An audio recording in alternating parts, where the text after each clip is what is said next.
اعوذ باللہ من الشیطان الرجیم بسم اللہ الرحمن الرحیم۔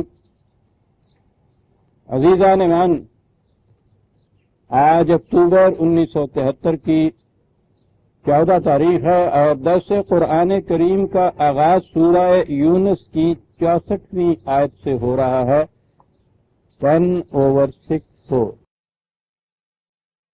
کیونکہ یہ آیت بھی سابقہ آیت کے تسلسل میں ہے، اس لیے تجدید یادداشت کے لیے عرض کر دوں کہ اس میں کہا گیا تھا کہ الا انا اولیاء اللہ لا خوف علیہم ولا ہم یحزنون۔ میں نے عرض کیا تھا کہ آج کل تو ہمارے ہاں اولیاء اللہ کا ایک الگ گروہ سمجھا جاتا ہے۔ یہ آج کل کی بات نہیں ہے، صدیوں سے یہی صورت چلی آ رہی ہے۔ وہ الگ گروہ بھی ہوتا ہے اور وہ بلند ترین مقام پر بھی سمجھا جاتا ہے۔ عام مومن بھی وہاں نہیں پہنچ سکتے۔ ایسا ہے جیسا ان میں سے بھی ان کا خلاصہ، ان سے بلند ایک مقام پہ ان کا نچوڑ تو سارا ان کا وہ اولیاء اللہ ہوتے ہیں، بالکل الگ فرق اس سب سے۔ ان کا مقام روحانیت کا مقام ہوتا ہے۔ چنانچہ ہمارے ہاں بھی آپ نے اکثر سنا ہوگا کہ اخلاقی اور روحانی قدریں، بلکہ اب 3 لفظ اس کے لیے بولنے شروع کر دیے ہیں: مادی ترقی، اخلاقی ترقی اور روحانی ترقی۔ اخلاق تو سیرت و کردار کا نام ہو گیا۔ یہ ایک چیز ایسی ہے جو سیرت و کردار اور کیریکٹر سے بھی کوئی اونچی چیز ہے، اور حالانکہ قرآن کریم نے خود نبی اکرم صلی اللہ علیہ وسلم کے متعلق کے بہرحال جو معنی بھی ہوں کچھ روحانیت کے یا ان مدارج کے، تو حضور تو ان کے معراج کبریٰ پر فائز تھے۔ بعد از خدا بزرگ توئی رتہ مختصر۔ حضور کے متعلق بھی قرآن کریم میں یہی کہا کہ انک لعلی خلق عظیم۔ حضور کی اخلاقی بلندی کا قرآن نے ذکر کیا ہے، روحانی بلندی کا کوئی ذکر ہی نہیں ہے۔ قرآن میں یہ تصور ہی نہیں۔ وہ انسان کی سیرت و کردار اور کیریکٹر سے بات کرتا ہے، اسی کو معیار قرار دیتا ہے۔ وہ ایک مومن کے ایمان اور اعمال کو پرکھنے کی بات، اور یہی اس کا آخری زینہ ہے۔ خود رسول اللہ کے متعلق جب یہ فرما دیا قرآن نے، تو اب اس کے بعد اور ہمیں کسی سند کی ضرورت کیا ہے کہیں تلاش کرنے کی؟ لیکن یہ ایک الگ دنیا بسائی جاتی ہے اولیاء اللہ کی۔ جیسا کہ میں نے عرض کیا تھا کہ یہ درس میں ضمناً بات آئی ہے، میں اس کی تاریخ میں سر دست نہیں جانا چاہتا، اس کے لیے کوئی وقت آئے گا۔ یہ تصور کہاں سے ہمارے ہاں آیا؟ یہ قرآنی تصور نہیں، اسلامی تصور نہیں ہے۔ اولیاء کا الگ گروہ سینٹس، وہ عیسائیت کے جو ہوتے تھے، وہ ترجمہ یہ کرتے ہیں عیسائی، سینٹ کا ترجمہ ہی ولی ہوتا ہے۔ تو یہ تاریخ تو ایک بڑی دلچسپ بعد میں آئے گی۔ ہمارے ہاں ایک تو خلافت آئی، وہ خلافت جو تھی وہ تو رسول اللہ صلی اللہ علیہ وسلم کے بعد، یعنی حکومت کی خلافت خلفائے راشدین میں آئی، حضرت ابوبکر صدیق، حضرت عمر فاروق، عثمان غنی، حضرت علی کرم اللہ وجہہ۔ اور یہ بات ہمارے ہاں بہرحال ایک گروہ بندانہ اور فرقہ بندانہ چیز ہے، میں فرقوں میں تولجہ نہیں کرتا۔ اس ترتیب سے حضرت علی رضی اللہ تعالیٰ عنہ خلافت کی ترتیب میں 4 نمبر کے اوپر 4 درجے پہ آئے۔ اس میں کوئی بات ہی نہیں ہے، ہم مرتبہ ہیں یاران نبی۔ لیکن یہ بات بھی بعد میں آ کے کچھ کھلتی ہوئی سی نظر آئی۔ تو ہمارے ہاں 2 متوازی حکومتیں قائم ہوئیں۔ ایک یہ دنیا داروں کی حکومتیں جس میں خلافت آئی، اور ایک یہ روحانیت کی دنیا۔ آپ کو پتا ہے کہ آپ کے ہاں 2 لفظ ہیں، ایک تو ہے ولایت، واؤ کی زیر کے ساتھ ولایت، یہ تو حکومت کے معنی میں آتا ہے. اب ولایتی مال جسے آپ کہتے ہیں یہ وہی تھا نا، جہاں سے یہ انگریز آئے تھے اس کو ہم ولایت کہا کرتے تھے نا، یہ دیسی ہے اور یہ ولایتی ہے. تو ولایت جو ہے وہ آپ کے ہاں یہ والی ہوتے تھے، مصر کا والی، گورنر کو کہتے تھے نا اسلامی حکومت میں، اور والی کا لفظ اب بھی چلا آ رہا ہے اس معنی میں. یہ تو تھی ولایت، دنیاوی حکومت. اور ایک چیز آئی ولایت، واو کے زبر کے ساتھ. آپ کو پتا حضرت علی رضی اللہ تعالیٰ عنہ کو شاہ ولایت کہتے ہیں. تو یہ جو خلفاء ہوئے آپ کے ہاں یا خلیفہ ہوئے، یہ تو بہرحال وہ تھے جن کا تعلق ولایت سے تھا، دنیاوی حکومت سے تعلق تھا. اور وہ جو روحانیت کی بادشاہت ہے اس میں وہ شاہ ولایت، وہ واو کے زبر کے ساتھ ہے. آپ نے دیکھا کس طرح سے زندگی کے دو حصے ہو رہے ہیں نہایت غیر محسوس طور پر. یہ جتنے سلسلے تصوف کے ہیں یہ سارے اپنے پیر یا مرشد سے لے کر ان کی ایک کڑی ہوتی ہے، اسے شجرہ کہا جاتا ہے، ہر صبح اسے پڑھا جاتا ہے. اس میں وہ یہ ہوتا ہے کہ جیسے آپ کہیں کہ میں ان کا مرید، وہ ان کے مرید، وہ ان کے مرید، یہ سارے سلسلے جو جاتے ہیں آخر میں جا کر حضرت علی کرم اللہ وجہہ کی ذات تک مل جاتے ہیں. صرف ایک سلسلہ نقشبندیہ ہے جو حضرت صدیق اکبر تک جاتا ہے، سارے تصوف کے سلسلے، اور وہاں سے پھر آگے وہ سیدھے جاتے ہیں. یہ جو ہے نا یہ سلسلہ ادھر کا، یہ خلفائے راشدین یا تینوں باقی خلیفے جن کے آپ جو کہتے ہیں وہ بالکل بائی پاس ہو جاتے ہیں اور سیدھا اس راستے سے یہ سلسلہ جاتا ہے، اور اسے پھر بڑی اہمیت حاصل ہے. اصل شاید تو یہ روحانیت کی دنیا پھر ہو گئی. یہ دنیاوی بادشاہتیں، یہ حکومتیں جو ہیں، اور دنیا تو وہ کہتے ہیں کہ ایک لاش ہے اور اس کے چاہنے والے کتے ہوتے ہیں معاذ اللہ. پھر یہ روحانیت کی دنیا تو ہر دور میں قائم ہے. آج بھی آپ کے ہاں ان کے تصور کی روح سے یہ یہاں کے آپ کے ہاں کے پریزیڈنٹ یا بادشاہ یا یہ گورنر یا یہ کمشنر، ڈپٹی کمشنر، یہ زمین کے اوپر ہیں. اصل حکومت جو ہے وہ اس کے نیچے ہے. غوث اور کتب اور ابدال اور اوتاد، یہ ڈپارٹمنٹ ان کے بانٹے ہوئے ہوتے ہیں سارے. گورنر کے مقابلے میں یہاں ایک کتب ہوتا ہے، پھر نیچے کمشنر کے مقابلے میں، ڈپٹی کمشنر کے مقابلے میں وہ سارے کے سارے یہ ہوتے ہیں، اور وہاں سے احکام نازل ہوتے ہیں، اور یہ اوپر والے بچارے ان احکام کو صرف کیری آؤٹ کرتے ہیں، تعمیل کرتے ہیں ان احکام کی. اصل حکومت جو ہے وہ وہاں ہوتی ہے. تو میں عرض کر رہا تھا کہ یہ ایک الگ دنیا بنی ہوئی ہے ہمارے ہاں، اور یہ اس دنیا سے بلند دنیا ہے. اور اس دنیا میں یہ جنہیں کہا گیا ہے اولیاء اللہ. میں نے کہا تھا کہ قرآن کریم کی روح سے یہ ولی اولیاء کا واحد ولی لفظ ہے. قرآن نے بتایا ہے کہ خدا مومنین کا ولی ہوتا ہے، مومن خدا کے ولی ہوتے ہیں. رفیق، مددگار، دوست، مقرب، قریبی، تمام معنی اس کے اندر آ جاتے ہیں. اور ان معانی کے علاوہ آپ دیکھیے، میں نے کہا تھا نا کہ قرآن کریم تو جہاں یہ بات آئی پہلی دفعہ اولیاء اللہ کی، فوراً یہ وہ خدا علیم و خبیر، اس کے علم میں یہ تھا کہ یہ بعد میں ایک گروہ پر الگ گروہ بنے گا.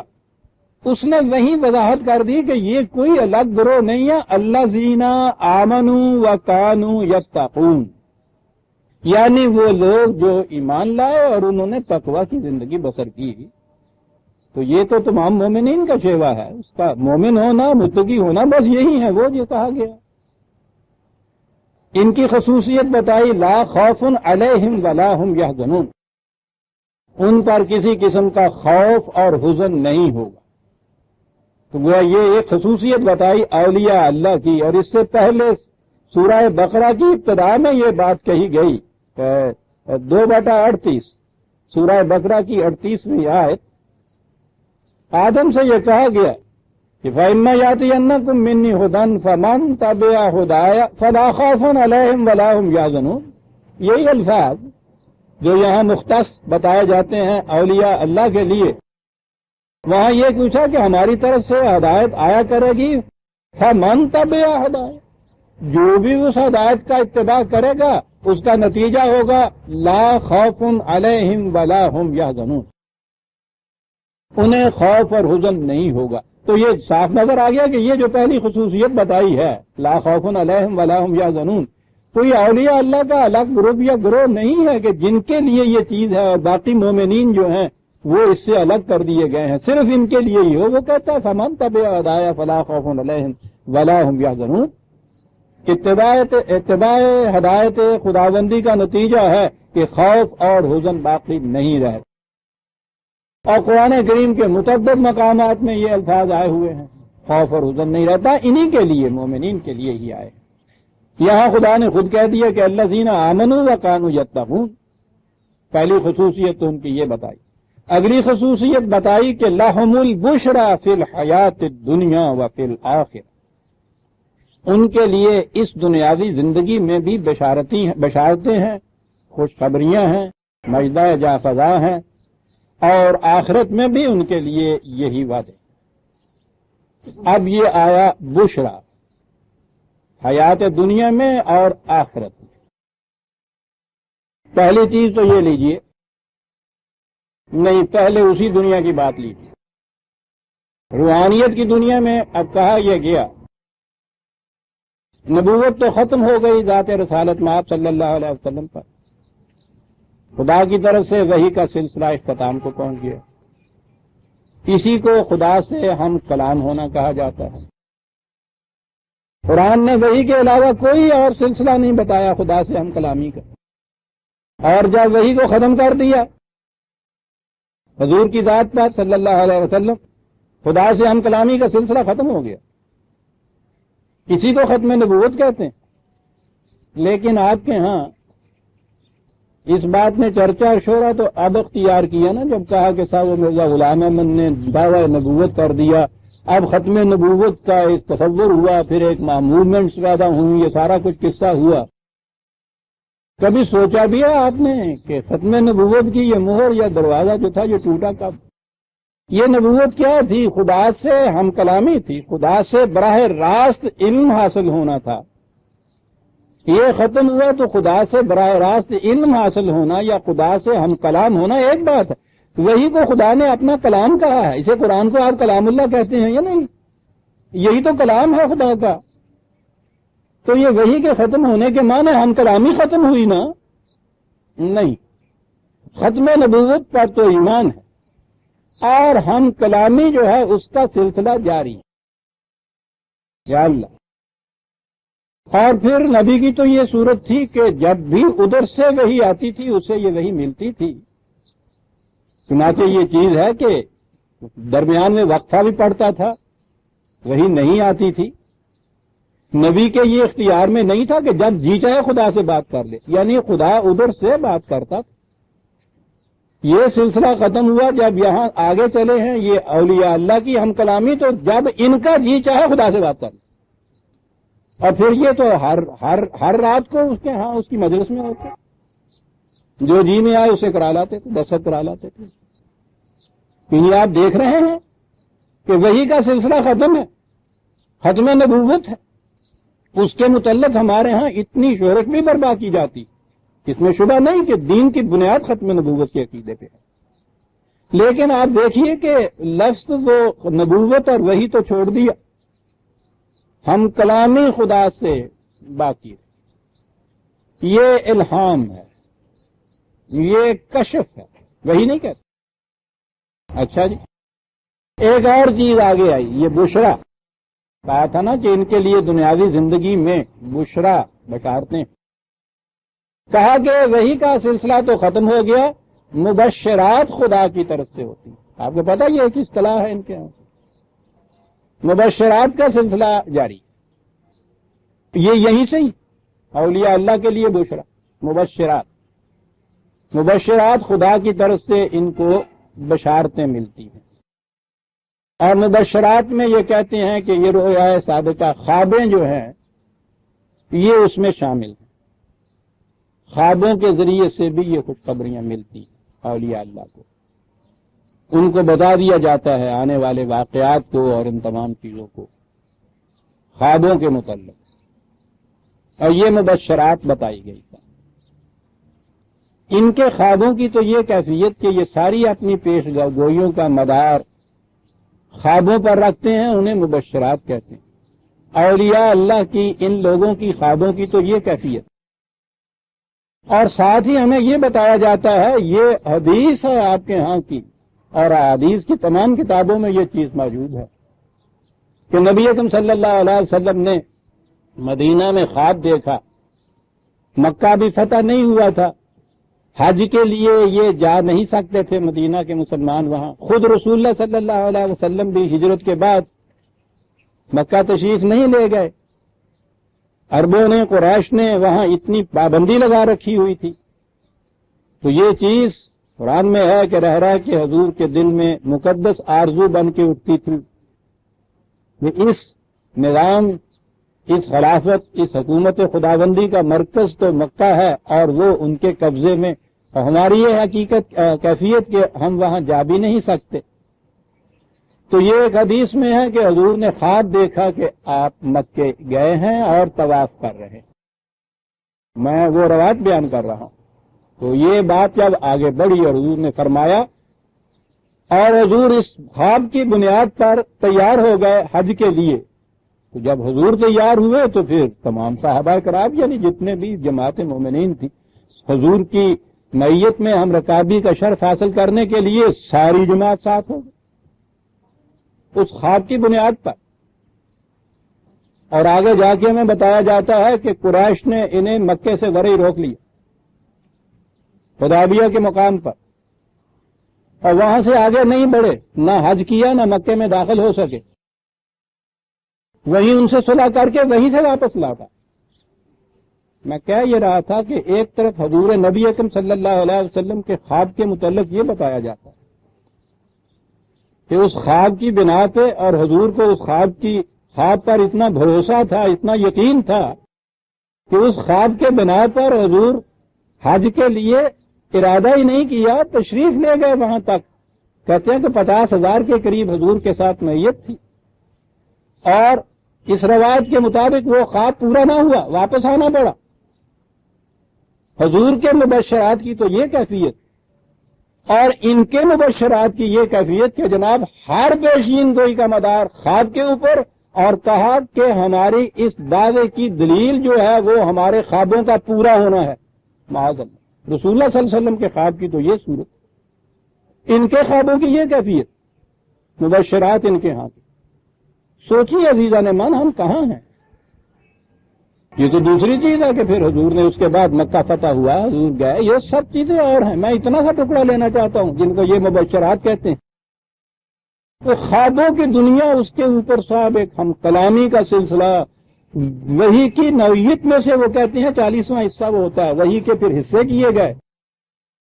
آپ دیکھیے تو صحیح کہ ایک قدم، وہی جو میں کہا کرتا ہوں کہ ریل گاڑی کی جب پٹڑی بدلتی ہے، کانٹا بدلتا ہے، تو پہلی پٹڑی یا دوسری میں 1 انچ کا فرق بھی نہیں ہوتا۔ وہ دوسری پٹڑی کا تو پچھلا حصہ جو ہے اس کے ساتھ ملا ہوا ہوتا ہے، جبھی وہ ادھر جاتی ہے نا، ذرا فرق نہیں ہوتا۔ اور اس کے بعد پھر جتنی آگے بڑھتی چلی جائے، اپنی منزل سے اتنی دور ہٹتی چلی جاتی۔ یوں آپ کی گاڑی دوسری پٹڑی پہ پڑی ہوئی، ختم نبوت پہ صرف عقیدہ ہی نہیں، اس کے اوپر جانے دینے کے لیے تیار، اور ختم نبوت کی اصل و ماہیت کو ختم کرنے کے لیے یہ کیفیت آپ کے یہاں چلی جا رہی ہے۔ یہ کشف اور الہام اور مبشرات اور رؤیا صادقہ، اس پہ آج بھی ان کا ایمان ہے۔ الفاظ کی روح سے وہی ختم ہے، نبوت ختم ہے۔ یہ کیا ہو رہا ہے؟ خدا کی طرف سے ہم کلامی عزیزان من، کلام خدا کا کتاب اللہ کے اندر ہے۔ جب آپ کتاب اللہ کو، خدا کی اس کتاب کو پڑھتے ہیں، خدا آپ سے کلام کر رہا ہوتا ہے۔ یہ ہے ہم کلامی۔ لہم البشرا فی الحیات الدنیا، آپ نے دیکھا کہ یہ بشرا کا لفظ یہ ہے، وہ اولیاء اللہ اوپر آیا ہوا ہے نا۔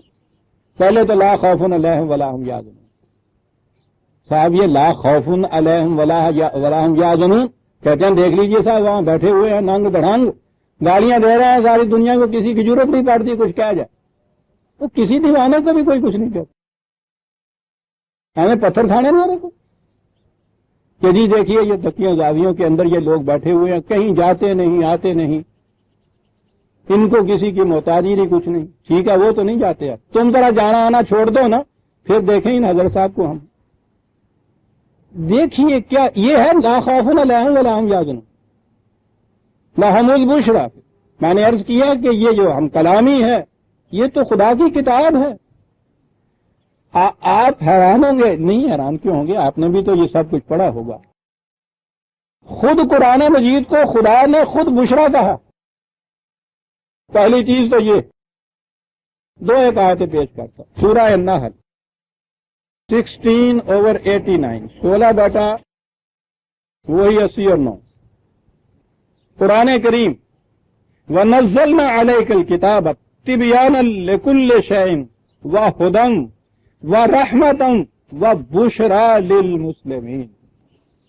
جی دیکھتے ہیں آپ کیا چیز بشرا، کتاب تبیان لکل، سبحان اللہ، ہدی رحمت و بشرا للمسلمین، یہاں خوابوں کو بشرے بتائے گا۔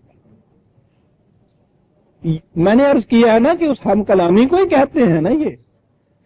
اب ہم کلامی آپ نے دیکھ لی کہ کس کو خدا خود کیا کہہ رہا ہے، اور یہ بشرا کسی خاص گروہ کے لیے نہیں، بشرا للمسلمین۔ یہ 89 تھا، 99، 102 میں بھی یہی، قل نزلہ روح القدس من ربک بالحق لیثبت الذین آمنوا، قرآن نازل ہوا تاکہ وہ لوگ جو اس کی صداقتوں پر یقین رکھتے ہیں ان کو زندگی میں ثبات اور استقامت اور استقلال حاصل ہو جائے۔ کتنی بڑی خوشخبری ہے یہ، زندگی میں ثبات حاصل ہو جانا، ان کا اسٹیبلش ہو جانا اس دنیا کے اندر، کتنی بڑی خوشخبری ہے یہ دی گئی، اور اسی لیے کہا ہدی و بشرا للمسلمین، یہ ہے بشرا ان کے لیے۔ اب رہا یہ کہ ان کے لیے یہ بشارتیں جن کو کہا گیا ہے، یہ بشارتیں کیا ہیں؟ یہ فی الحیات دنیا کہا ہے نا، پہلی چیز جو ہے اسے ذہن میں رکھیے، بشرا وعد اللہ الذین آمنوا منکم وعملوا الصالحات 24/55، 24/55، وعد اللہ الذین آمنوا منکم وعملوا الصالحات، میں سے جو بھی ایمان لائے اور اس کے اعمال صالح ہوں اس کے لیے خدا نے یہ وعدہ کر رکھا ہے۔ یہ جو وعدہ ہو کسی کے ساتھ کہ اچھا بھائی ٹھیک ہے پرسوں تم نے آ جانا، تمہیں ضرورت ہے نا، اور میں تمہیں وہ 1000 روپیہ تمہیں چاہیے دے دوں گا، بڑی خوشخبری ہے۔ پرسوں آ جانا کہ تمہیں میں تمہاری کامیابی کا سرٹیفکیٹ دے دوں گا۔ یہ وعدہ ان چیزوں کا، کسی کی کامیابی اور کامرانی اور مراد پوری ہو جانا، یہ وعدہ، یہی تو خوشخبری ہے، یہی بشرا ہے آنے والی کامیابی کا۔ وہاں وعدہ کیا کیا قرآن نے پکارا ہے، اور دوسری جگہ یقین دلا دیا کہ یاد رکھو لا یخلف المیعاد، ہمارے وعدے یہ عام وعدے نہیں ہیں، ہم کبھی وعدہ خلافی نہیں کرتے۔ کتنی بڑی یقینی ہے یہ بشارت، وعد اللہ الذین آمنوا منکم وعملوا الصالحات، بہت بڑی بشارت، یقینی بشارت ہے۔ کس چیز کی بشارت ہے؟ لا یستخلفنہم فی الارض، لہم البشریٰ فی الحیات الدنیا تھا نا، یہاں دنیاوی زندگی میں ہم وعدہ کرتے ہیں ایمان و اعمال صالح کے نتیجے میں اسی عرض پہ، اسی زمین پہ تمہیں استخلاف حاصل ہوگی، حکومت حاصل ہوگی۔ یہ ہے بشرا فی الحیات الدنیا۔ اور پھر اس بات کو واضح کرنے کے لیے کہ یوں ہی نہ سمجھ لیا جائے کہ کوئی یہ ذہنی سی روحانی چیز ہے، آپ کو معلوم ہے، میں آگے چل کے بتاؤں گا اس آیت کا پھر اس کے بعد تفسیریں آپ کے ہاں ہوئیں، کہا یہ استخلاف جو ہے یہ روحانیت کا استخلاف ہے، قرآن تھا یہ تو، کما استخلف الذین من قبلہم، جیسا ان سے پہلی قوموں کو استخلاف حاصل ہوا۔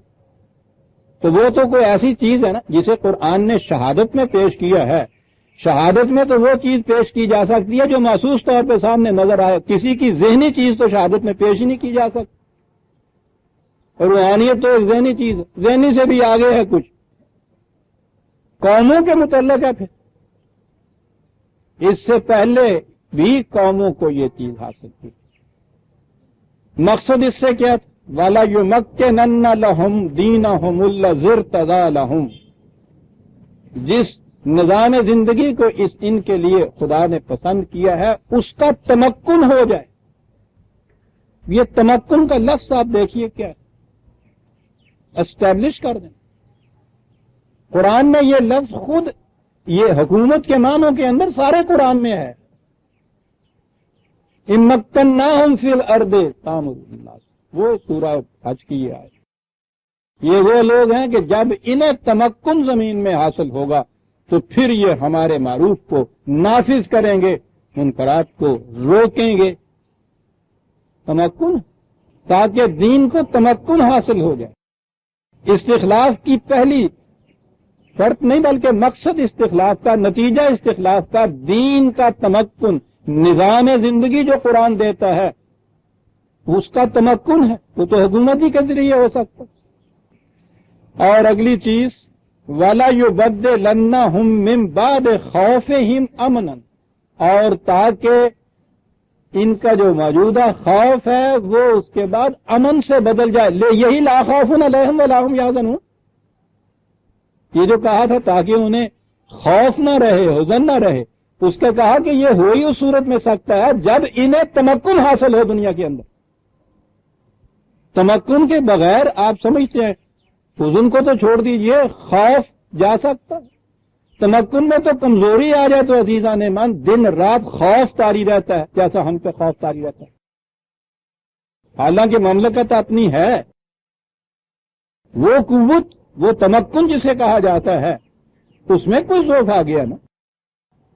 آپ دیکھیے وہی چیز جو وہاں کہی گئی تھی کہ خوف نہیں ان کے اوپر ہوگا، بشرا حیات دنیا میں، اس کے لیے استخلاف فی الارض کہا، اسی دنیا میں، اسی زمین پہ تمکن، اور اس تمکن کا نتیجہ کہ ان کا خوف امن سے بدل جائے، تاکہ یعبدون نی، تاکہ یہ اس قابل ہو جائیں کہ صرف میری محکومیت اختیار کریں۔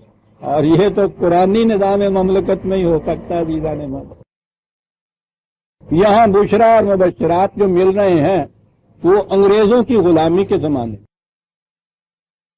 اور مبشرات ملنے والے جو ہیں انہوں نے لکھا یہ ہے کہ مرزا غلام احمد صاحب، انہوں نے کہا یہ ہے کہ میں نے حکومت برطانیہ کی مدح و ستائش اور ان کی مدد اور تائید کرنے کے لیے اور ان کی اطاعت اور فرما برداری کے لیے جتنا کچھ لکھا ہے اس سے 50 الماریاں بھر جاتی ہیں۔ کہتا ہے خوف نہیں رہے گا۔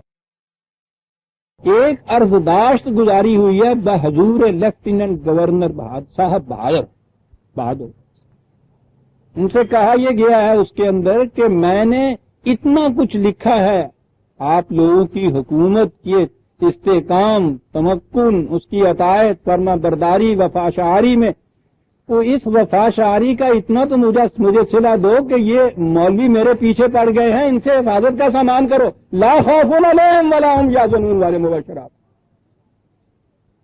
اس خوف سے کپکپا رہے ہیں، اور اس سے درخواست کی جا رہی ہے کہ اتنا میرا حفاظت کا تو سامان کرو۔ یہ مبشرات ملنے والوں کی کیفیت، لا خوف علیہم ولا هم يحزنون۔ اس کا طریقہ تو قرآن نے یہ بتایا تھا، استخلاف فی الارض، اور استخلاف فی الارض کی انہوں نے یہ تفسیر کر دی۔ یہ پہلی نئی چیز نہیں تھی، بڑی پرانی چلی آ رہی ہے کہ صاحب یہ استخلاف روحانیت کا استخلاف ہے۔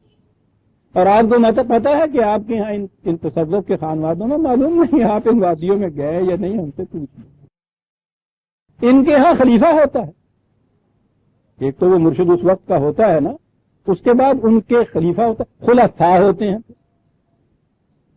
یہ جو آپ کے سامنے اس وقت بیٹھا ہوا ہے، اس بارگاہ خداوندی کا جروب کش، 2 خانوادوں کی خلافت تو مجھے حاصل، چشتیہ نظامیہ اور چشتیہ صادق، خلافت ملتی ہے وہاں۔ پیرلل گورنمنٹس آپ نے دیکھا کیسے چلائی ہوئی ہیں، اور پھر وہ قابل نفرت اس دنیا کی حکومت ہوتی ہے ساری خلافت. یہ مقربین بارگاہ الہی کی علامت ہے. وہ زمانہ یاد آتا تو بے اختیار وہ میر کا شعر یاد آ جاتا. شریف مکہ رہا ہے کئی برس ہے شہر، یہ میر اب جو گدا ہے شراب خانے کا. ان کے ہاں خلافتیں ملتی، یہ آیا استخلاف کی، یہ ان کے ہاں تفسیر ہوتی، خوف کا یہ عالم ہوتا. وہ کہا لا خوف علیہم ولا ہم. میں نے عرض کیا کہ قرآن نے بتایا یہ کہ بشرا خود یہ قرآن لا خوف علیہم ولا ہم یحزنون کا طریقہ تمکن فی الارض، اور کہا ہے کہ اسی صورت میں آپ خدا کی عبادت جسے آپ کہتے ہیں، وہ کہتا ہے اسے تاکہ یعبدون نی لا یشرکون بی شیئا، یہ اسی صورت میں ممکن ہے کہ تمہیں اپنی استخلاف فی الارض، اپنی مملکت حاصل ہو، صرف اس میں خدا کی تم عبادت کر سکتے ہو، شرک سے بچ سکتے ہو. وہ عبودیت جس کے معنی تھی محکومیت، اس کے معنی ہوئے پرستش، شرک کے معنی ہوئے بت پرستی، تو وہ تو ہر جگہ جہاں جی چاہے آپ بچ سکتے ہیں. خوف و حسن سے بچنا صاحب قلب کی بات، دل میں نہیں یہ ہوتا. اتنا جتیاں پہن رہی ہیں وہ خوف مٹا رہا ہے تمکن فی الارض سے. یہاں روحانیت کی ایک دنیا قائم ہو رہی ہے. دیکھتے ہیں کہ گاڑی دوسری پٹری پہ پڑے پھر کیا کچھ ہوتا ہے. یہ تمکن کس قسم کا حاصل ہوتا ہے عزیزان من؟ قرآن کے دعوی لا خوف علیہم ولا ہم یحزنون. دیکھیے تفسیر قرآن کی 4/141 کہا سنیے یہ تمکن کس قسم کا ہوتا ہے. اس کی علامت یہ ہوتی ہے کہ وَلَن يَجْعَلَ اللَّهُ لِلْكَافِرِينَ عَلَى الْمُؤْمِنِينَ سَبِيلًا. یہ ہو ہی نہیں سکتا کہ دنیا میں کفار کا کسی طرح بھی مومنین کے اوپر غلبہ ہو جائے. اللہ کتنی بڑی بشارت ہے صاحب. لا خوف علیہم ولا ہم یحزنون یوں ہوگا نا، ہو ہی نہیں سکتا. لن یجعل اللہ للکافرین علی المؤمنین سبیلا. وہ راہ ہی نہیں پا سکے کہ غلبہ و تسلط کی، یعنی وہ تسلط و غلبہ ہونا تو ایک طرف رہا، راستہ ہی نہیں پا سکیں گے وہ غلبہ و تسلط کا. مومنین کے تمکن فی الارض کی یہ کیفیت ہوگی لا خوف علیہم ولا ہم یحزنون کی. اور یہ تو پھر بھی ابھی منفی چیز ہے کہ وہ غلبہ نہیں پا سکیں گے.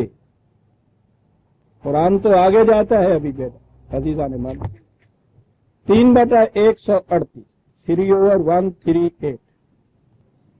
سنیے قرآن کے متعلق ھذا بیان للناس وہدی وموعظۃ للمتقین.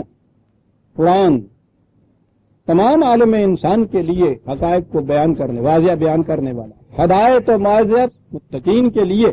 اور ان کی خصوصیت کہا ولا تہنوا ولا تحزنوا، وہاں خوف تھا یہاں وہ حزن آ گیا. ولا تہنوا ولا تحزنوا، مت خوف کھاؤ، مت افسردہ ہو، مت غمگین ہو، مت اداس بھی نہ ہو.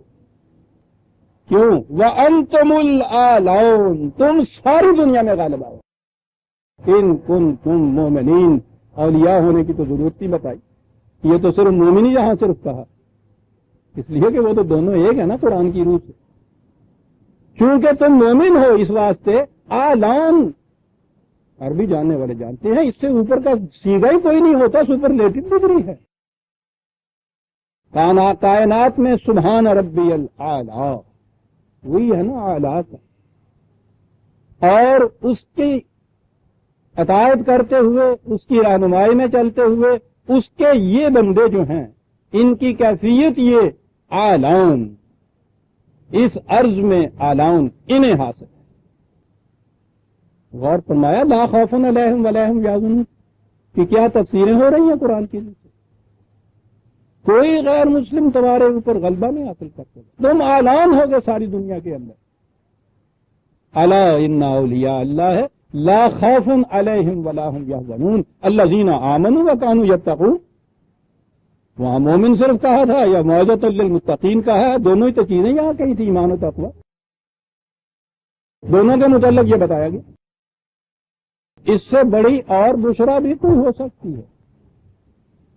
لیکن جیسا کہ میں نے عرض کیا یہ مبشرات اس کو کہا جاتا ہے. قرآن نے مبشرات کا لفظ استعمال کیا. کتنا خوبصورت لفظ ہے. زمین مردہ کہ جس میں کچھ نہیں اگا ہوا. قرآن کہتا ہے کہ دیکھو ہم اسے کس طرح حیات تازہ عطا کر دیتے ہیں. حیات تازہ عطا کرنے کے لیے قرآن کے الفاظ ہی کیوں نہ لیں؟ قرآن کے الفاظ سے زیادہ خوبصورت الفاظ کہاں سے ملیں گے؟ ہاں مبشرات بھی سامنے آئیں گی. زمین مردہ کو حیات تازہ عطا کرنی ہے. اس کے لیے وہ کہتا ہے کس سے یہ ہوتی ہے؟ وہ کہتا ہے کہ ٹھیک ہے آسمان سے بارش برستی ہے، زمین میں چھپی ہوئی زندگی محسوس شکل میں تمہارے سامنے آ جاتی ہے. محسوس شکل میں سامنے آتی. روحانی دنیا کے اندر ہی نہیں صرف ہوتی. روحانی دنیا میں تو روٹی نہیں پک سکتی. یہ ہے جس کے لیے وہ کہتا ہے کہ ہم زندگی دیتے ہیں. اس زندگی کے لیے کہا کیا؟ زمین آ جاتے ہی یہ 30/46 ہے. میں لفظ مبشرات کہہ رہا ہوں. متعدد مقام میں آیا ہے انہی معانی میں. زمین آ جاتے ہی این یرسل الریاح، تم دیکھتے نہیں ہو کہ سخت گرمی جب ہو جاتی ہے، حبس ہو جاتا ہے، بارش نہیں برستی، کسان کی نگاہیں رہ رہ کر آسمان کی طرف آرزویں بن کے تکتی ہیں. تو وہاں ہم کرتے کیا ہیں؟ یرسل الریاح، پہلے ہم پوریا کی ہوائیں چلا دیتے ہیں. معاف رکھیے شاید پوریا یہ نہ کہتے. وہ آتی ہیں ہوائیں، ہمیں آپ کو تو کچھ پتہ نہیں لگ سکتا. کسانوں سے پوچھئے جب وہ ہوائیں آتی ہیں کہیں ابھی بادل نہیں ہوتے، کہیں بارش نہیں برس رہی ہوتی، کسانوں کے چہرے خوشی سے چمچما اٹھتے. کیا ہوتا ہے ان ہواؤں میں؟ کہا مبشرات، آنے والی بارش کی بشارتیں دینے والی ہوائیں. انہیں کہتا ہے قرآن مبشرات. پھر ان کے بعد وہ آتے ہیں بادل، پھر برستی ہے بارش، پھر ملتی ہے حیات تازہ زمین مردہ کو، پھر اس میں زندگی انگڑائیاں لیتی ہوئی ہنستی مسکراتی کھلکھلاتی ابھر آتی ہے. یہ ہے مبشرات جنہیں یہ اب کہا جاتا ہے. لہم البشریٰ فی الحیات الدنیا وفی الآخرہ.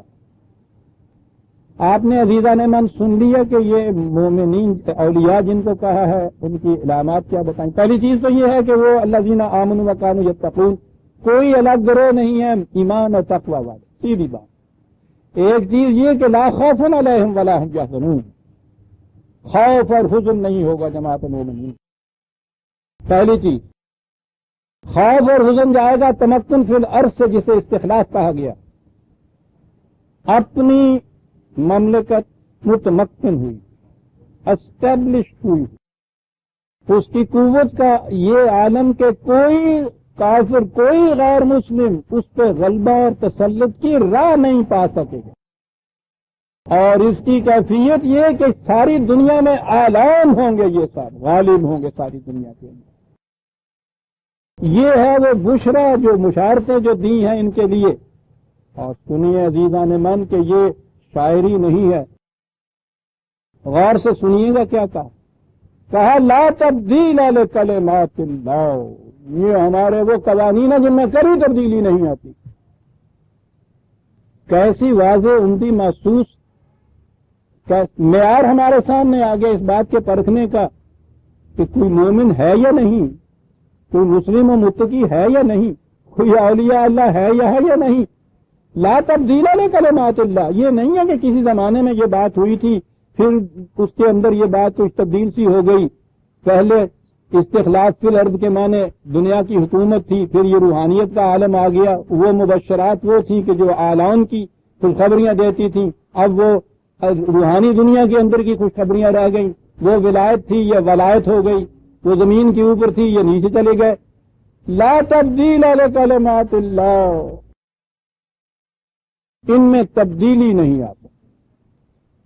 مستقل غیر متبدل محکم معیار یہ پرکھنے کے لیے کہ ہم مومن ہیں یا نہیں. مومن بتایا اور بشرا تو للمسلمین کہا، وہ تو ذرا پہلی سٹیج ہوتی ہے، جھکے ہوئے قوانین کے سامنے ان کے لیے یہ بشارتیں تھیں۔ کیسی عمدہ کسوٹی ہے عزیزان، لا تبدیل لکلمات اللہ، کلمات اللہ میں تبدیلی نہیں ہوتی۔ چلیے جی، انہوں نے کیا کیا؟ کلمات سے لیا کلام، کلام سے لیا ہم کلامی، کہا کہ جی ٹھیک ہے ہم سے جو وہ باتیں کرتا ہے اس میں تبدیلی نہیں ہوتی۔ یہ جتنی یہ کی ہوئی ہیں نا باتیں، یہ تو معاذ اللہ پرانا کیلنڈر ہو گیا۔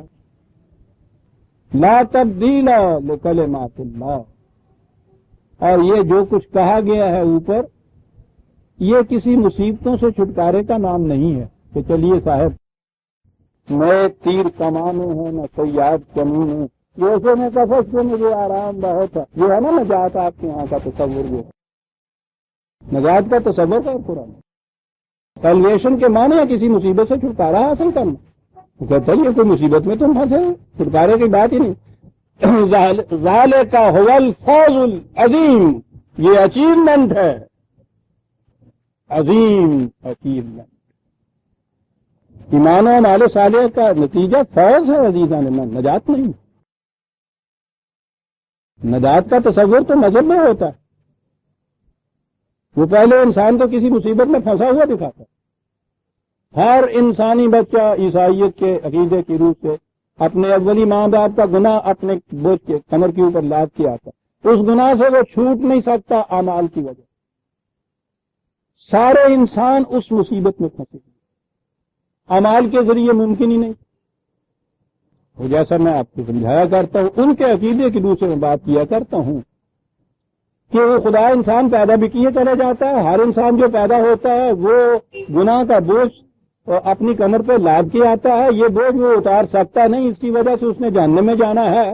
تو ان کے عقیدے کی روح سے جب اس کے اوپر نگاہ باز گشت ڈالی اللہ میاں نے، تو اس نے کہا کہ یہ ہو کیا رہا ہے، نہ وہ پیدا کرنا بند کر رہا ہے، نہ ان کا بوجھ اتار سکتا ہے، وہ جہنم میں بھیجنے کے لیے چلایا جا رہا ہے، خود ہی کچھ افسوس آ رہا ہے کہ یہ میں کر کیا رہا ہوں۔ ان کے عقیدے کی روح بات کر رہا ہوں، معاذ اللہ معاذ اللہ۔ تو جب یہ مغموم سا دیکھا اس بیٹے نے باپ کو، تو اس سے پوچھا کہ ابا جان کیا بات ہے، آپ بڑے افسردہ سے نظر آتے ہیں، مغموم سے نظر آتے ہیں۔ انہوں نے کہا کہ بیٹا بات یہ ہے، اصل میں سمجھ میں میری آتا نہیں کہ کیا کیا جائے، آپ پیدا بھی کیے چلا جاتا ہوں، سلسلہ بند بھی نہیں کرنا، ہوتا بھی یہ ہے کہ ہر ایک وہ گناہ کے لے کے آتا، گناہ چھوٹ نہیں سکتا، وہ جہنم میں جائیں گے تو مجھے تو پتہ ہی نہیں تھا کہ یہ بات ہو جائے گی، اب سمجھ میں نہیں آتی کہ کریں کیا۔ اس نے کہا کوئی بات نہیں، بیٹے کاہے کے لیے دنیا میں ہوتے بات کا پریشانیاں دور کرنے کے لیے ہوتے ہیں نا، کوئی بات نہیں۔ اس نے کہا کہ سمجھاؤ، میری سمجھ میں تو بات آتی نہیں ہے۔ تو انہوں نے کہا کہ یہ اکیلا ہی تو آپ کا بیٹا ہوں، قربانی آپ کو کوئی دینی پڑے گی۔ انہوں نے کہا اس مصیبت سے تو بچ جاؤں گا، بتائیے کیا قربانی ہے؟ کہنے کہ مجھے بھیج دیجیے، وہ مجھے سولی چڑھا دیں گے، میرا خون جو ہے وہ ایک طرف رکھ دینا میزان میں، اور یہ ساری مخلوق کے گناہ دوسری طرف رکھ دینا، یہ پلڑا جھکے گا، سب جنت میں چلے جائیں گے۔ انہوں نے کہا جی تارا بیٹا، دیکھا نا سعادت مند بیٹا، اندازہ لگا اسے سیلویشن کہتے ہیں۔ دیکھا نا جات کیا ہوتی ہے۔ انہوں نے کہا کہ ہر پیدا ہونے والا جو ہے اپنے پچھلے جنم کے پاپ جو ہیں ان کا عذاب ساتھ لے کے آتا ہے، اور پھر یہ چکر چلتا ہے تناسب، کم از کم 70 کروڑ چکر، 3 چکر کسی کو دے تو بے ہوش ہو جاتا ہے آدمی، یہ گھن چکر ہوتا ہے ان کو۔ آپ کو پتا اس کو کہتے ہیں دنیا چکر، دنیا چکر جو ہے نا ان کے یہاں تناسب کے لیے لفظ ہی ہے، مل رہا ہے چکر۔ تو یہ سب کچھ کرنے کے بعد، ان چکروں سے آخر ملنے کے بعد کیا ہوگا کہ جی وہ پہلا جو پاپ یا گناہ کی علاج تھی نا وہ دھل جائے گی، یعنی ایز یو ور ہو جائے گا۔ ملاحظہ فرمائیے، تو سیاپے سے پہلے پھنسایا کیوں؟ جسے قدم لیا کچھ چکر دینے پیدن۔ ان سے پوچھا کہ صاحب یہ کیوں یہ کچھ ہو رہا ہے؟ کہنے لگا یہ ایشور کی لیلا رچائی ہوئی ہے، تو ڈرامہ کر رہا ہے، لو ہماری جان گئی، آپ کی عادات ہے۔ کسے نجات کہتے؟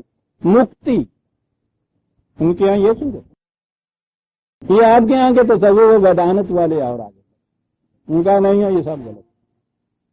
یہ جو آتما ہے جسے روح کہا جاتا ہے، وہ پرم آتما جو ہے نا، روح مطلق اصل یہ اس سے کسی طرح سے چھوٹ کے الگ ہو گئے. جیسے میلے وہ چھوٹا جہا بچہ ماں پیو کو الگ ہو جانا تو روندا رہتا. یہ آتما اس پرماتما سے کسی طرح سے الگ. پھر یہاں آگے جو گری تو اس مادے کے دلدل میں پھنسے. اب یہ بچہ الگ ہوا رو رہا ہے. آپ کے ہاں اسے ہماوس کہتے ہیں. وہاں روح خداوندی سے انسان کی روح الگ ہوئی آتما کے دلدل میں پھنسی ہوئی ہے. اور یہاں جیسا میں نے کہا رو رہی ہے، یہ میں نہیں کہتا.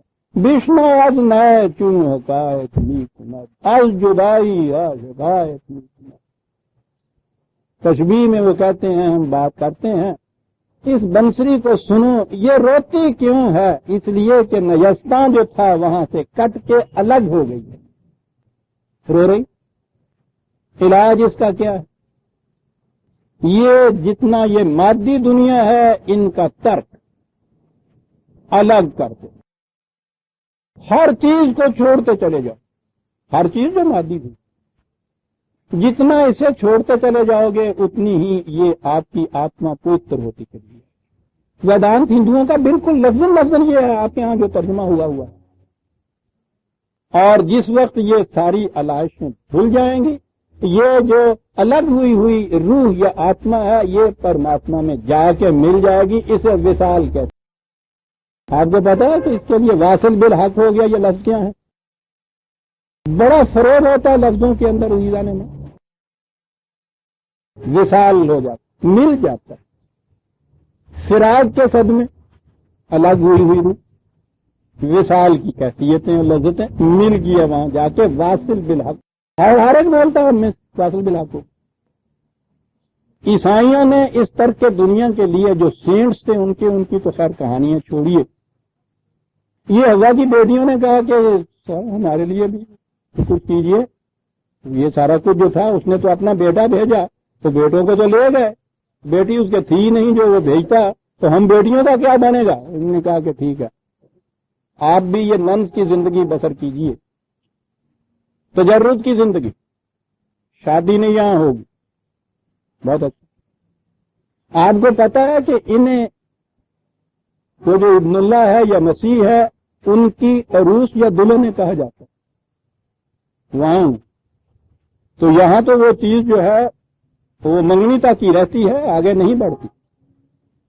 مرنے کے بعد یہ چیز جو ہے ان کے ہاں عروسی کہلاتی ہے. کہ اصل رخصتی جسے اب ہمارے ہاں کہتے ہیں نا وہ مرنے کے بعد ہوتی، اسے ان کے ہاں اس نسبت سے عروسی کہا جاتا ہے. اور آپ کے ہاں آپ کو معلوم ہے کہ جتنے ولی اللہ ہیں ان کا عرس ہوتا ہے. کر رہے ہیں، ڈول بجا رہے ہیں، گانے گا رہے ہیں، چراغاں ہو رہی ہے، دیگیں پک رہی ہیں، سارا قصہ شادی والا ہو رہا ہوتا. ساری چیز اس کرسچینٹی کا تصوف جو تھا وہاں سے آئی تھی. یہ نن کہلاتی ہیں دونوں. وہ تو کہلاتی تھی آپ کے ہاں ایک سلسلہ ہے تصوف کا وارثیہ جنہیں کہتے ہیں. وارثیہ سلسلے کے اندر ہمارے ہاں تو بہرحال وہ عورتوں کو تو لاتے ہی نہیں نا ان سلسلوں کے اندر. بات گئی قریب مردیت ہوتے ہیں. ان میں سے آپ دیکھیں گے کچھ مرد یسوع سوارے ہوئے اور زعفرانی کپڑے پہنے ہوئے. ہوتی ہے کفنی سی ہی ویسے لیکن زعفرانی رنگ کی وہ ہوتی. وہ کہلاتے دلہن ہیں. یہاں پتہ نہیں آپ نے کہیں دیکھا یا نہیں، وہاں یو پی میں یہ عام ہوتی دلہن وارثی فرقے کی. یہ سارا قصہ کس چیز نے پیدا کیا ہے؟ نجات نے. اس کے بغیر چھٹکارا نہیں ہوتا. اور جیسا میں نے عرض کیا آپ کے ہاں اگر انتہا لے لی جائے شریعت کی طرف بھی آ کے جو لوگ کہتے ہیں تو ان کے ہاں بھی یہ چیز ہے. یہ بڑے بڑے آپ کے ہاں کے جو بظاہر کوٹڈ محقق کہلاتے ہیں یا بڑے بڑے فلاسفر کہلاتے ہیں یہ اس دنیا کے آپ کے ہاں کے ان کی کیفیت یہ ہے کہ جہنم میں بھیج دیا جائے گا گناہوں کے لیے، اور اس کے بعد پھر وہ کچھ عرصے کے بعد جنت میں بھیج دیا جائے گا۔ بھئی یہ کاہے کے لیے یہ پروسیس ہوگا؟ کچھ عرصے کے بعد یا تو وہ قید والی بات کیجیے کہ کاٹ کے باہر آ جائے گا، کہنے کہ نہیں، اس میں بڑی حکمت ہے اصل میں۔ وہ حکمت کیا ہے؟ انہوں نے کہا کہ یہ گناہ جو ہے اس سے کپڑا جیسے داغدار ہو جاتا ہے نا، میلا ہو جاتا ہے، دھوبی بھٹی چڑھاتا ہے، تو یہ جہنم اصل میں دھوبی کی بھٹی، اس میں گناہ گاروں کو ڈالا جاتا ہے تو وہاں ان کے گناہ جو ہیں دھل جاتے ہیں، یہ پاک صاف ہو کر پھر جنت میں چلے جاتے ہیں۔ یعنی کپڑا جیسے پہلا تھا نا، دکاندار کے یہاں سے جب لائے تھے تو وہ تو تھا نا صاف، پھر اس کے بعد آپ نے اسے پہنا، وہ ہو گیا میلا، بھٹی پہ چڑھایا، میل جو تھی وہ بیچ میں سے اتر گئی، اس سے نجات حاصل ہوئی، ویسا ہی ہو گیا جیسا پہلے تھا، نجات۔ اور ان کا فلسفہ ہوتا ہے کہ یہ سینیٹوریم ہے، تندرست توانا، اس کے بعد تپدق کے جراثیم پیدا ہوئے، اسے سینیٹوریم میں جا کے رکھا، وہاں اس کا اس طرح سے علاج کیا، اس نے اس مرض سے نجات پائی، واپس آیا، کیا حاصل ہوا؟ جیسا مرض سے پہلے تھا ویسا بن گیا۔ نجات کے تصور میں ہے ہی ارجوت، جیسا پہلے تھا ویسا ہو جانا۔ ایک سیکنڈ کے لیے کھڑے ہو کے سوچیے عزیزان من کہ اگر مقصد یہ تھا کہ جیسا انسان اس سے پہلے تھا پھر کسی طرح سے ویسا ہی ہو جائے، کیا خدا کا یہ سارا پروگرام تخلیق کائنات کا اور سلسلہ ارشاد کا، ہدایت کا، انبیاء کرام کا، اپنی کتابیں بھیجنے کا، یہ شریعت نافذ کرنے کا، یہ سارا اس لیے تھا کہ انسان جیسا اس سے پہلے تھا ویسا پھر ہو جائے؟ اگر ویسا ہی کرنا مقصود و مطلوب خداوندی تھا، یہ درمیان میں سے گزارنے کی ضرورت کیا تھی؟ عزیزان من، قرآن نے یہ تصور نہیں دی۔ وہ کہتا ہے کہ ہر انسانی بچہ اس دنیا کے اندر ایک کلین سلیٹ لے کر آتا، اور اس کے بعد اسے بتا دیا جاتا ہے کہ یہ ہے ہدایتیں، یہ ہے ضوابط جن کے مطابق زندگی بسر کرنی۔ بسر کرنے سے معنی کیا ہے؟ اس نے کہا کہ زندگی نشو و نما پاتی ہے، زندگی ارتقا پاتی ہے، اس میں ایولیوشن ہوتی ہے، یہ آگے بڑھتی ہے۔ اس نے کہا ہے کہ زندگی کی ابتدا ایک اولی جرثوم حیات سے ہوئی جسے لائف سیل کہتے ہیں، وہ سوئی کے نکے سے بھی چھوٹا مائکروسکوپ میں جو نظر آتا ہے، وہاں سے زندگی ارتقائی منازل طے کرتی ہوئی بڑھتی ہوئی آگے آئی اس پیکر انسانیت میں، اور یہ ارتقاء کی منزلیں ختم نہیں ہوئی، یہ آگے بھی جانی ہے۔ اس دنیا اور اس طبی زندگی سے آگے بڑھنا ہے اس نے، اس آگے بڑھنے کے لیے اس نے کچھ حاصل کرنا ہے، اپنے اندر نشو و نما پانا ہے، اس میں اچیومنٹ اس کو ہونی چاہیے، تاکہ یہ کچھ بن کے یہ مرنے کے بعد زندگی کی اگلی بلند منزل میں جانے کے قابل ہو سکے۔ کسے کہتے ہیں؟ فوز۔ فائز المرام لفظ تو آپ نے یہاں سنا ہی ہوگا۔ یہاں نجات نہیں ہے، یہاں کچھ حاصل کرنا ہے، کچھ اور بننا ہے، بلند منزل کے پہ جانے کے قابل بننا ہے، یہاں حاصل کی جائے گی۔ یہاں تزکیہ نفس کے معنی یہ بتایا گیا ہے، انسان کی روح کو پاک کرنا۔ دیکھا لفظ میں کہتا ہوں یونیورسل سیمینٹک بڑی بلا ہے عزیزان من، کچھ پتہ نہیں چلتا انسان کو کہ میرے ساتھ ہو کیا رہا ہے۔ یہ تزکیہ کے معنی یہی ہوتی ہے نا، پاکیزگی اور پاک ہونا۔ پاک ہونے کے معنی ہے نا کہ ناپاک تھا، وہی دھونے کا تصور، جیسا پہلے تھا کپڑا ویسا کر دینا۔ تزکیہ کے معنی نشو و نما کے ہیں، گروتھ کے ہیں، نمود کے ہیں، بلند ہونے کے ہیں۔ وہ تو توہین کہتا ہے انسانیت کی، کہا جائے کہ ہر بچہ جو ہے آلودہ اور آلائش گناہوں کی اپنے ساتھ لے کے آتا ہے، ناپاک ہوتا ہے انسان۔ لقد خلقنا الانسان فی احسن تقویم، اللہ تقویم احسن میں پیدا کر رہا ہے۔ کون سی علائش وہ دیتا ہے جس کو دھونے کی ضرورت پیدا ہوتا ہے؟ کہتا ہے بڑھتے چلے جاؤ، السابقون ہے اس کے سابقوا الی المغفرۃ والعفو، بڑھو آگے اس میدان کے اندر، چلو بھاگو آگے، بڑھنا چاہتے ہو دوسروں سے، کہا یہ نہ کرو الہاکم التکاثر، اس ریس میں نہ جاؤ کہ اس کے پاس یہ 10 لاکھ ہیں اور میرے پاس 20 لاکھ ہو جانے چاہیے۔ یہ اتنا تغلب حاصل کرنا چاہتا ہے، مجھے اتنا تغلب حاصل کرنا ہوگا. پہلے یہ ٹھیک ہے، آگے بڑھنے کا جذبہ ہوتا ہے انسان، جس میں بھی زندگی کے اندر ارتقاء حاصل کرنا ہے اس کے اندر یہ جذبہ ہوگا آگے بڑھنا. کہتا ہے آگے بڑھنا ہے، آؤ میں تمہیں میدان بتاؤں. اس نے کہا کہ یہ جو خیرات کے کام ہیں، یعنی اختیارات بڑھانے کے کام ہیں، نیکیوں کے کام ہیں، اس میں مشارکت کرو، سارے وہ علامت کرو، دوڑ کے آؤ اس کی طرف. کل یتنافس المتنافسون، آگے بڑھنے کا جذبہ دل میں قائم کرتے ہو، آؤ تمہیں میدان بتاؤں آگے بڑھنے کا. وہ یہ میدان دو، آگے بڑھاتا ہے وہ. اور آپ کو پتا ہے کہ جہیم جو لفظ آیا ہے جہنم کے لیے، جہنم تو عبرانی لفظ ہے. جہنم کے معنی ہے جہاں انسانیت جلا دی جائے. جس معاشرے میں بھی انسانیت کو جلا دیا جائے وہ جہنم ہوتا ہے. اس نے تو لفظ جہیم استعمال کیا ہے جہاں کسی کو روک دیا جائے، جہاں کوئی رک جائے.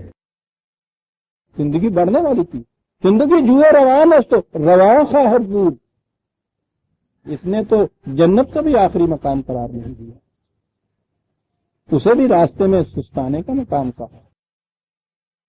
اس نے کہا ہے کہ اہل جنت کی پیشانیوں کا نور اگلے راستوں کی طرف رہنمائی کرتا چلا جائے گا، بڑھتا چلا جائے گا، آگے جائے گا. وَإِلَىٰ رَبِّكَ الْمُنتَهَىٰ،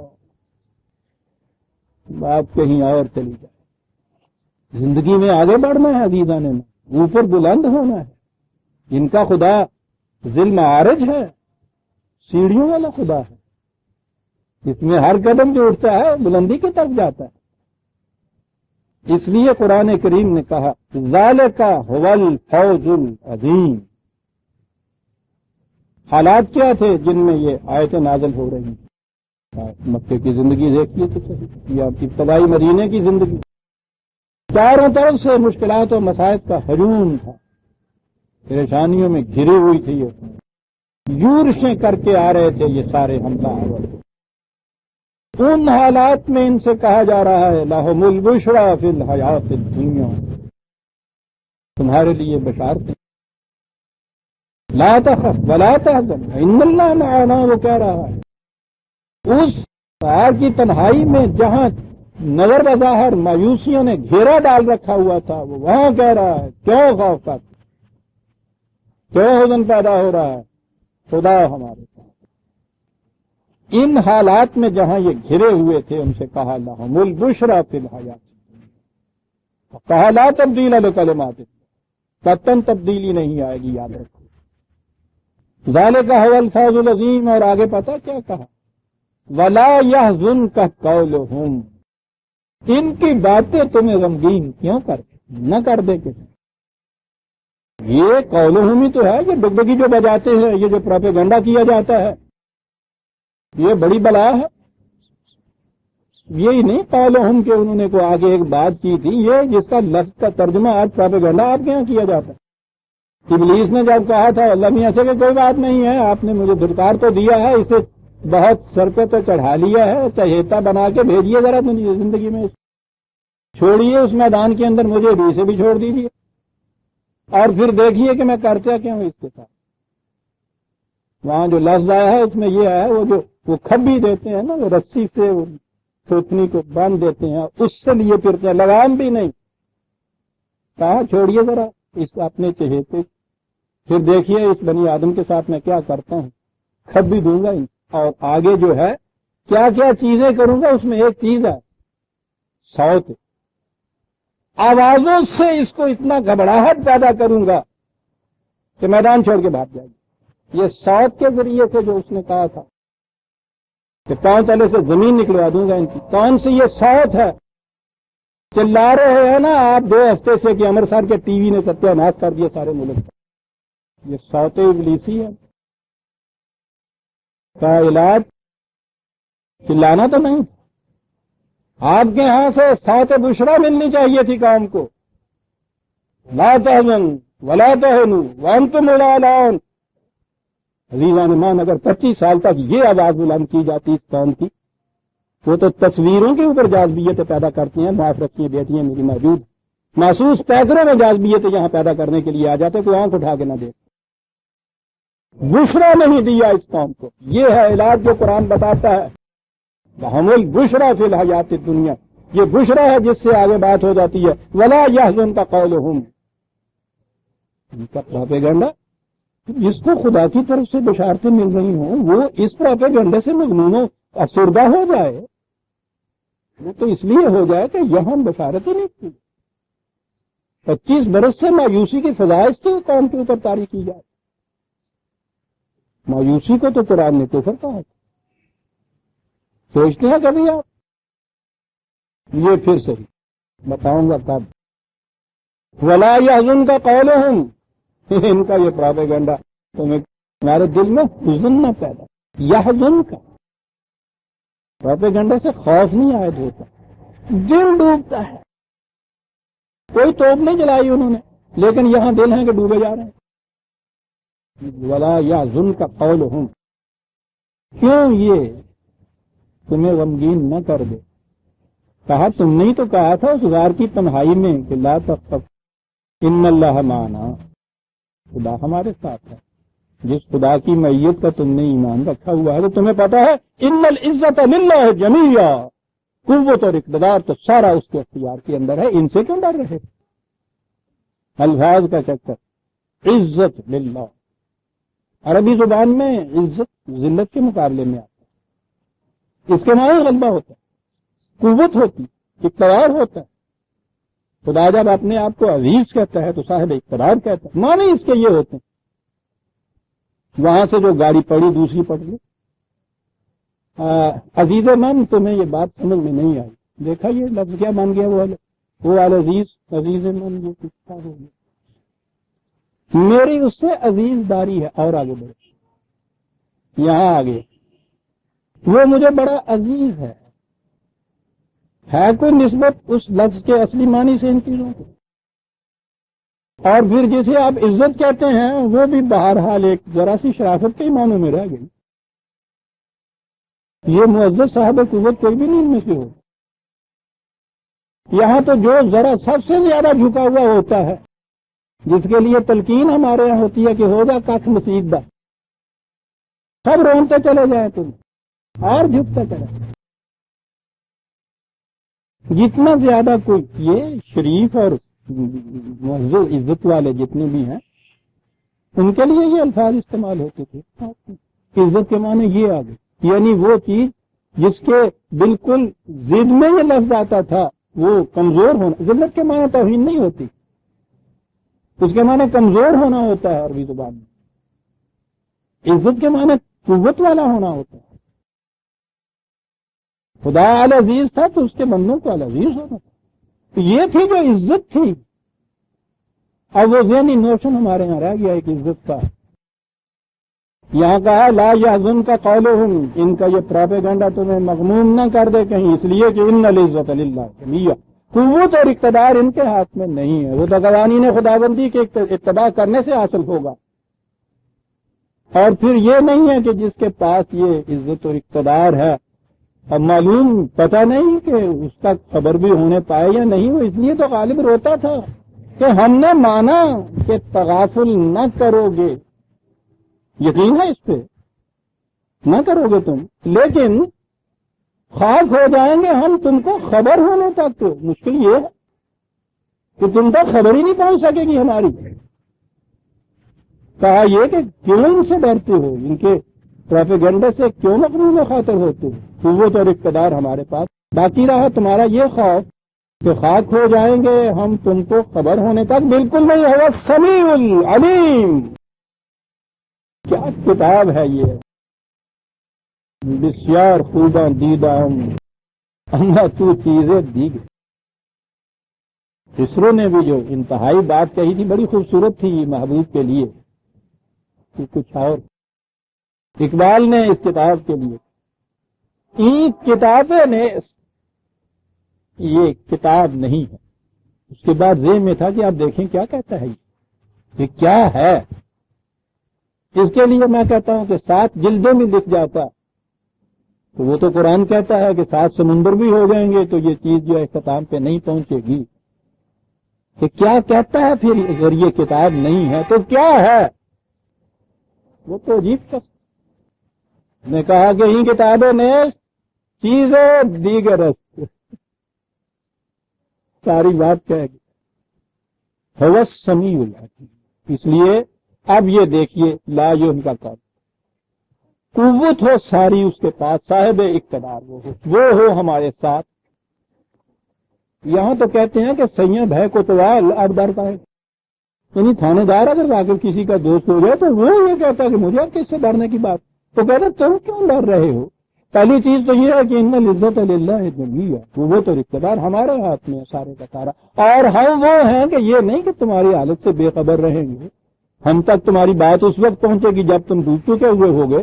السمیع العلیم، سمیع اور علیم بھی نہیں، السمیع العلیم، سننے والا پہلی چیز تو یہ ہے، سننے والا تو یہ ہے کہ تم کچھ کہو تو سنا جائے، کہنے کی بھی بات نہیں ہے، وہ تو دل میں گزرنے والے خیالات سے واقف ہے۔ العلیم ہے وہ شخص، علم رکھتا ہے، اس لیے گھبرانے کی کوئی بات نہیں ہے۔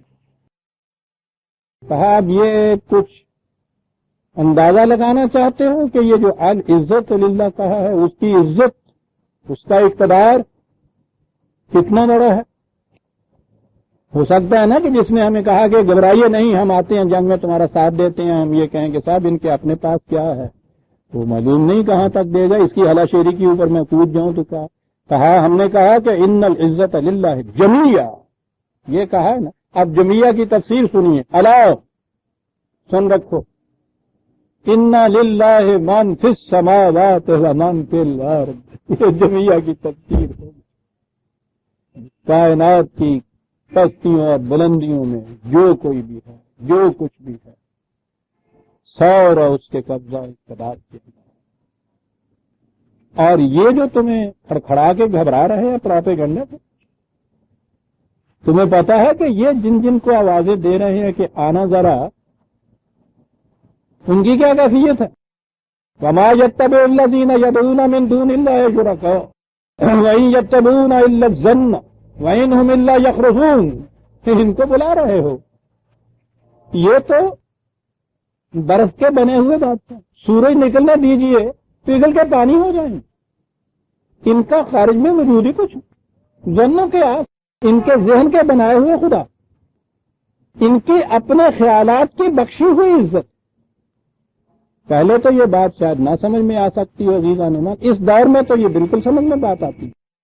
یہ جو آپ کے یہاں جمہوری دور کہلاتا ہے، اس میں جو اتنا بڑا اختیار، اتنی بڑی قوت حاصل ہوتی ہے صاحب اقتدار یا حکومت کو، یہ کس کی دی ہوئی ہوتی؟ یہ میری آپ کی دی ہوئی ہوتی۔ اس سے پہلے جن کو دی آپ نے اور اس کے بعد ان کا دور ختم ہوا، ان کے نام تک بھی یاد ہیں، یہیں پھر رہے ہیں۔ جنہیں دی گئی ہے، اگر اس کے بعد نہ یہ دینا چاہیں ان لوگوں کو، کوئی اختیار و اقتدار ان کے پاس۔ آپ نے دیکھا کہ یہ چیز اس دور میں کیسے سمجھ میں آ جاتی کہ یہ جنہیں بلا رہے ہیں، پکار رہے ہیں، اپنا حامی مددگار بنا رہے ہیں، بلکہ اپنا مطلوب بنا رہے ہیں، جن کی اطاعت کر رہے ہیں، جن کی فرما برداری کر رہے ہیں، جس قلعے پہ ناچ رہے ہیں، وہ کہنے لگا کہ یہ تو ان کے اپنے ذہن کے بنائے ہوئے ہیں۔ یہ ذہن کا بنایا ہوا کیا ہے؟ ایک فیصلہ تھا نا ذہنی ووٹ دینے کا، بدل لیجیے ذہن میں اس فیصلے کو، قوت کی بنیادیں ہلا دی۔ اس لیے یہ چیزیں جو ہیں، یہ تو حقیقی جسے قوت کہتے ہیں، وہ تو اس کے قوانین میں ہے۔ یہ دی ہوئی قوتیں، بخشی ہوئی قوتیں۔ پھر اقبال ہی آتا ہے، یہ خدا تا سجدہ کر دی خدا سے۔ یہ خدا وہ ہیں کہ جب تک ان کے سامنے سجدے میں پڑے رہیے خدا، کیوں یکے اندر قیام آئی، تو اگر کھڑا ہو جائے ان کے سامنے فلاس، ان کی خدائی ختم ہو جاتی ہے۔ ان یتبعون الا الظن وان هم الا یخرصون، یہ جن کے لیے متعلق ہے، تمہارے ذہن میں بھی شاید ہو کہ ان کو بھی اس کا ذہن ہو کہ یہ قوت آئی ہوئی صاحب کون چھین سکتا ہے، یہ گردش دلابی، یہ تو اصطلاح سے لال و نہار کہتا ہے۔ اس کائنات کے اندر باہر غور کرو، کتنی بڑی قوتوں کے مالک تمہیں یہ نظر آتے ہیں، یہ چاند، سورج، زمین، محیط، کرے، یہ کیفیت، هو الذی جعل لکم اللیل لتسکنوا فیہ والنہار مبصرا. یہ گردشیں تم دیکھ رہے ہو، اس کے قبضہ قدرت، اس کے قانون کی قوت کو دیکھو. اتنا بڑا عظیم الجثہ یہ زمین کا کرہ، اس سے 13 لاکھ گنا بڑا تو یہ سورج کا کرہ، اور یہ پورا نظام شمسی، یہ ماہر فلکیات بتا رہے ہیں اس کائنات میں سارے کی حیثیت وہ اتنی بھی نہیں جتنی سمندر میں ایک قطرے کی حیثیت ہوتی ہے. اس کے اختیار اور اقتدار اور عزت جو ہے خدا بندی، اس کی کیفیت یہ ہے کہ اس نے لگامیں ڈال رکھی ہیں.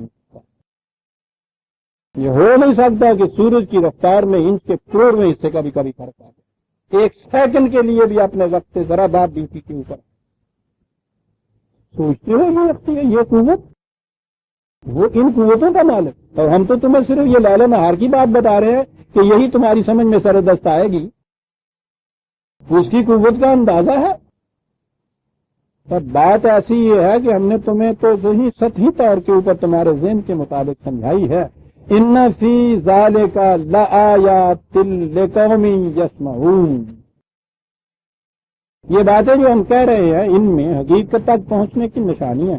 تشبیہات، استعارات ہمیشہ نشانیاں ہوتی ہیں عزیزان من، اصل حقیقت تک پہنچنے کی. وہ بڑا شعر ہے، ایک تشبیہ ہے، یہ آیت کہلاتی ہے. بچہ تو یہ دیکھنے لگے گا نا کہ پھر اس کی دم کہاں ہے، اس کا یہ کچھ کہاں ہے، لیکن جو سمجھ سوچنے والا ہے وہ اس سے سوچے گا کہ اس سے مراد شجاعت ہے، بہادری ہے، دلیری ہے. دیکھا نا یہ آیت کیسے بنتی. وہ کہتا جو کوئی یہ بات ہم کہتے ہیں کہ وہ لقوم یسمعون، اس قوم کے لیے جو سننا جانتی ہے.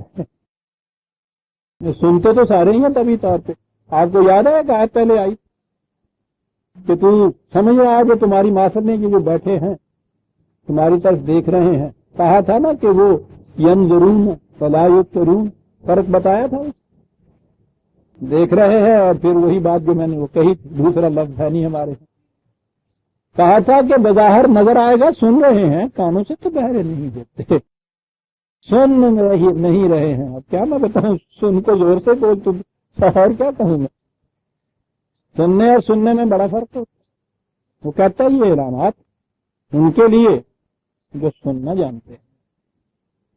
ہم آپ تو طبی طور پہ سنتے ہیں نا، پھر بولتے ہم بھی ہیں. بات کیا ہے کہ ایک کو تو اسے کہتے ہیں سنا ہے تم نے، یہ نہیں مانے کہ کوئی کان میں ڈانٹ لگ رہی ہے، اس کے معنی ہوتا ہے سمجھ گئے ہو، یہ سن لیا. کہتا یہ جو ہے مد مقابل اس زمانے میں سامنے قریش کے علاوہ مذہب کی دنیا میں یہ عیسائی اور یہودی. یہودیوں کی تو کوئی سلطنت ہی نہیں، حکومت ہی نہیں. دا وانڈرنگ جیو، عیسو ماندہ آنسو درماندہ. عیسائیوں کی مملکت، اور مملکت بھی رومن امپائر. کہتا یہ ہے نا سب سے بڑی سلطنت جو تمہیں نظر آتی. ان کی قوت ہے نا جس سے یہ وہاں بارڈر کے اوپر، سرحدوں کے اوپر آئے دن ڈگڈگی بجا دیتے تھے یہ رومن بازنطینی امپائر والے. کہنے لگا سنے تو صحیح کہا اس نے کہ تمہیں ہم نے بتایا ہے کہ یہ قوت اور غلبہ اور قدرت صرف اس کے ہاتھ میں ہے. یہ تمہارا ہے تصور خدا کے متعلق جو قرآن نے دیا، جو خدا نے خود دیا. ان کا تصور تمہیں بتایا خدا کے متعلق کیا ہے. یہ کہتے ہیں قال اتخذ اللہ ولد. ان کی کیفیت یہ ہے کہ جیسے بڑھاپے میں بیٹے کی ضرورت پڑتی ہے، یہ کہتے ہیں کہ خدا کا ایک بیٹا ہے، یہ نہ ہوتا کام ہی نہ چلتا. کہتا جن کے ہاں خدا کا تصور یہ ہے کہ ان کا خدا بیٹے کا محتاج ہے، تو انہیں اس خدا کو قوت کیا حاصل ہو سکتی ہے. بیچارہ سطح بھی ملا کہتا ہے سب قرآن کی آیتوں میں کوئی ربط ہی نہیں. مکے کی بات ہو رہی تھی، بیچ میں لیل و نہار آ گیا، فوراً ہی اس کے بعد یہ ابنیت کا عقیدہ عیسائیوں کا بیچ میں لے آئے. کوئی توجہ نہیں نظر آتی، کوئی ربط ہی نظر نہیں آتا. کیا بات، محرم نہیں ہے تو ہی نواحہ راز کا، یہاں ورنہ جو حجاب ہے پردہ ہے ساز کا. ساز کے پردے میں ان کو تو مغنی جان سکتا ہے. یہ قوم یسمعون کہا تھا قرآن نے، ابھی یہ کیا جانے اس کو کہ یہ کیا کہہ گیا ہے. ان سے ڈرتے. اور یہ بڑی چیز ہے عزیزان من جو کہہ دیا لاک نے غالباً یہ کہا ہے نا کہ تم کسی قوم کے متعلق جس کی کوئی تاریخ اور خیر کچھ معلوم نہ ہو تمہیں، مجھے یہ بتا دو کہ اس قوم نے اپنی پرستش کے لیے خدا کس قسم کا تجویز کر رکھا تھا، میں اس قوم کی تہذیب و تمدن نفسیات کے متعلق سب کچھ بتا دوں. یہ کوئی چھوٹی بات نہیں ہے عزیزان من، معبود کس قسم کا تصور کر رکھا ہے. تو کہا اس بات ہم سے نہیں ہم پار ان کے دھماکوں سے ڈرنے کی بات تم چاہتے ہیں جنہوں نے وہ سب سے بلند و بالا تصور ہو سکتا ہے ان کے خدا کا، وہ تصور ہے ایک ایسے محتاج کا جو اپنی بادشاہی یا خدائی یا بات ہونے کے لیے بیٹے کا محتاج ہے. سبحان اللہ، بہت اونچا ہے. سنتے ہیں آگے کیا کہا، حوال غنی وہ کسی کا محتاج نہیں ہے. محتاج لہو ما فی السماوات و ما فی الارض، کائنات کی پستیاں بلندیاں سب کچھ اس کے اقتدار کے اندر ہے. ان عندکم من سلطان بہذا، ان سے کہا ہے کہ وہ تو تمہارا ذہنی عقیدہ ہے نا کہ جی بیٹا ہے اور یہ سب کچھ ہے. کہا یہ جو کہا گیا ہے کہ یہ سارا سلسلہ کائنات جو ہے اس کے قوانین کے تابع چلا جا رہا، کہا اس کے خلاف تمہارے پاس کوئی دلیل ہے؟ کہاں دلیل مانگ رہا ہے؟ وہ ذہنی مباحثہ کرتا ہی نہیں ہے، ورنہ وہاں کہنا چاہیے تھا کہ اس کے لیے آباس کر لو بیٹا ہو سکتا یہ نہیں ہوتا. فوراً یہ بات کہی کہ یہ جو چیز یورپ کا مادہ پرست خدا کا منکر دہریہ ایتھیسٹ سائنٹسٹ وہ بھی یہ مانتا ہے کہ عظیم وہ قوت ہے اس قانون میں جس کے تابع یہ سلسلہ ایک کائنات کا فرما ہے. یہ لا کے دلیل کہا ما فی السماوات و ما فی الارض، اس کے لیے ان عندکم من سلطان بہذا، ہے کوئی دلیل اس کے خلاف تمہارے پاس؟ اتقولون علی اللہ ما لا تعلمون، تو کہا کہ جس چیز کی شہادت تمہارا علم نہیں دیتا اسے خدا کی طرف کیوں منسوب کرتے ہیں؟ قل ان الذین یفترون علی اللہ الکذب لا یفلحون، ان سے کہہ دو خدا کے طرف جو اس قسم کی اختراع کر کے اس کا تصور ایسا بنتے ہیں ان کو کبھی کامیابی حاصل نہیں ہو سکتی. سورہ یونس کی آیت 69 تک ہم پہنچ گئے، 69 تک، اور 70ویں آیت سے ہم آئندہ لیں گے ربنا تقبل منا انک انت السمیع العلیم. اور